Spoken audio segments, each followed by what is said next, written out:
Materials management. Materials management for a school district is a series of varying processes to acquire necessary operational and educational supplies and materials for a public school to educate children. Materials management allows for operations and education to come together without any concern for the supplies being in place when needed to accomplish such a critical task as education.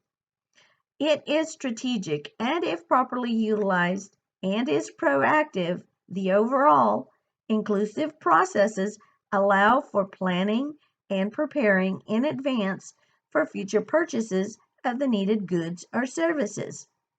Imagine if a child stood at the corner of their street in the early morning, waiting on a bus that would never show.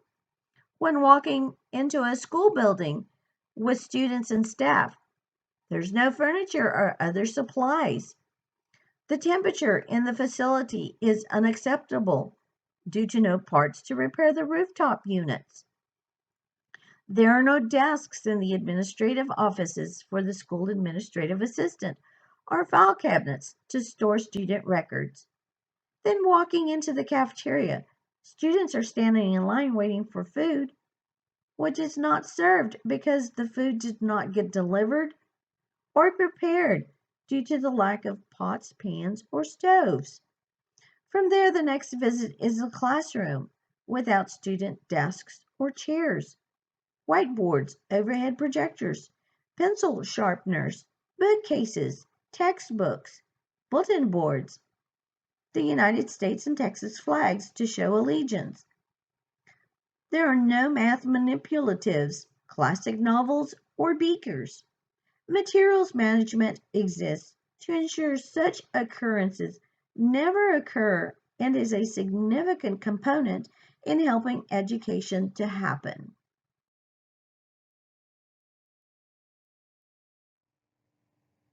Supply management. Supply management, also known as sourcing, is finding the right vendor to provide the right product or service which best meets the needs of the end user and the school district. Management should always ensure that the processes in place are effective, efficient, and meet the needs of the customer. Sourcing has changed dramatically over the last 50 years from a simple classroom full of books to one full of computers and only a few books, and all items within the classrooms must be sourced. Purchasing in the school district is different from any other governmental entity or private sector sourcing. The unique procurement needs vary almost as much as the students themselves. The departments most involved in supply management is the purchasing office and the distribution center, which do not normally have a direct influence on the educational process, but support the operations of other departments which do, showing the importance of the sourcing process. Districts should have a strategic sourcing initiative to lower costs and stabilize the choices of items purchased, managing their budgets effectively. In the end, our students, teachers, and school administrators rely on the sourcing process to provide them with what they need to educate.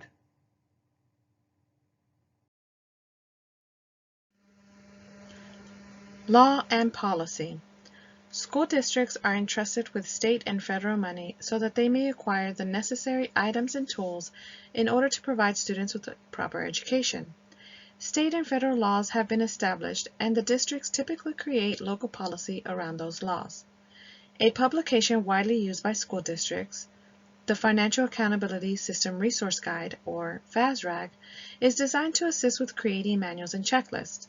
There are also resources and trainings available through the Texas Association of School Business Officials, or TASBO, to ensure that all staff gets adequate training so that they are following the law or policy. An essential way for districts to ensure they are following laws and policies is to have purchasing manuals. Manuals are designed to establish the rules for making purchases for the district and used to help train personnel in purchasing policy and procedures. Along with manuals, another way to ensure that personnel are following all proper purchasing laws and policies is to create a checklist. When staff is not following the proper purchasing process and procedures, they become a liability to the district. That can cause undue financial hardship to the district when those services were not up to standard or out of the purchasing process. If a school is found to be making unnecessary purchases, this can jeopardize the funding that a district may receive from both state and federal levels. Purchasing and competitive bidding. The purchasing process is formalized through competitive bidding, which can be defined as a transparent procurement method in which bids from competing contractors, suppliers, or vendors are invited by openly advertising the scope, specifications, and terms and conditions of the proposed contract, as well as the criteria by which the bids will be evaluated. This process is so that the district can buy the best product and service at the best possible price in order to serve the students. When districts are making selections on bids, they should select the offerer that provides the best value for the district based on the published selection criteria and its ranking evaluation. When considering a contract or service, the best value bid may not necessarily mean it will be the lowest bid. The district has certain factors to consider when awarding a contract, which include purchase price, the reputation of the vendor's goods or service, the quality of the vendor's goods or services, the extent to which the goods or services meet the district's need, the vendor's past relationships with the district, the impact on the ability of the district to comply with the laws relating to historically underutilized businesses, the total long-term cost to the district to acquire the goods or services, and any other relevant factors listed explicitly in the request for bids or proposals. Vendor management and relations. It is a way of overseeing the entire vendor relationship, which begins with acquiring them through a process set up by the district and what specific goods and services the district is seeking. This also allows a district to develop, manage, and control vendor contracts, relationships, and performance with efficient delivery of contract products and services. Guidelines are put in place to help with addressing the structure of the vendor system and the relationship between the school district and vendors. School district purchasing is sometimes a complex and challenging subject for administrators and board members because of numerous statutes, policies, legal interpretations, and procedures that require those involved to follow. Being familiar with the district's policies can help to deter any mishaps that could arise because of a lack of knowledge in vendor management. The establishment of specific school district procedures regarding vendor contracts is essential to an effective purchasing plan. Training staff is also essential in any department of a school district, especially when employees leave and new employees replace those who have left.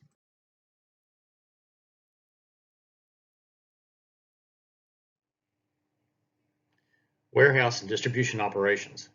It is a choice of a school district to have a warehouse or manage a distribution center, as there is no legal basis for such a requirement.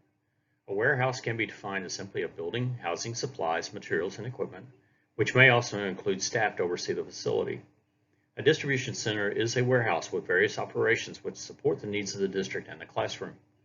Distribution operates as a silent partner in the educational process and provides multiple service functions with the manpower to provide such services and logistical support of the district's needs. The center can supply commonly used inventory such as copy paper and industrial paper goods, be a location for processing of instructional materials and textbooks, be a storage for official regulatory records such as held for retention, and a facility for storing surplus products prior to disposal and auction. The most difficult decision by a district is building and maintaining a warehouse and a distribution center and its ability to support and fund it. A school district will know when the time comes to establishing a warehouse and distribution center, and if one already exists, when it is time to cancel such operations.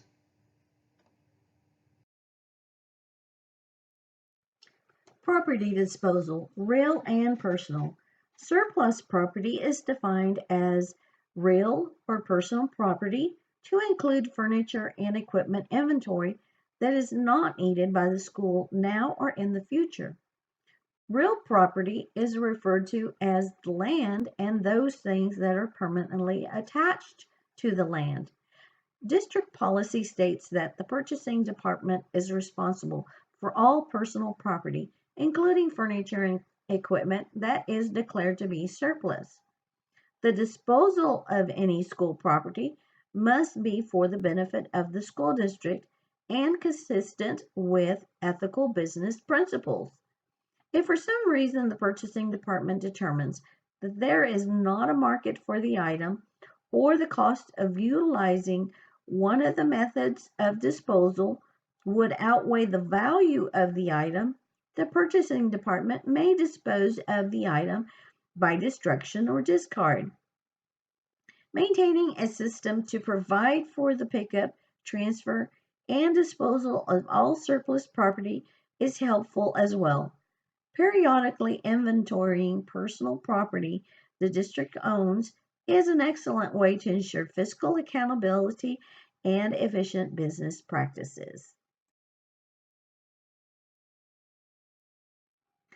Materials management, a conclusion and a necessity. Materials management is at the core of a student's educational career, and a school district cannot operate appropriately without a materials management process.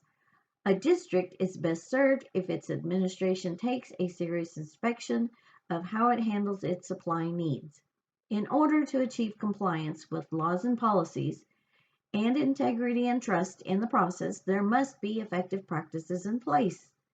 All areas associated with materials management, from sourcing to purchasing to vendor management and relations to warehouse and distribution operations and property disposal, are all critical components to the success of a school district in teaching its most treasured responsibility, the education of the children in its charge.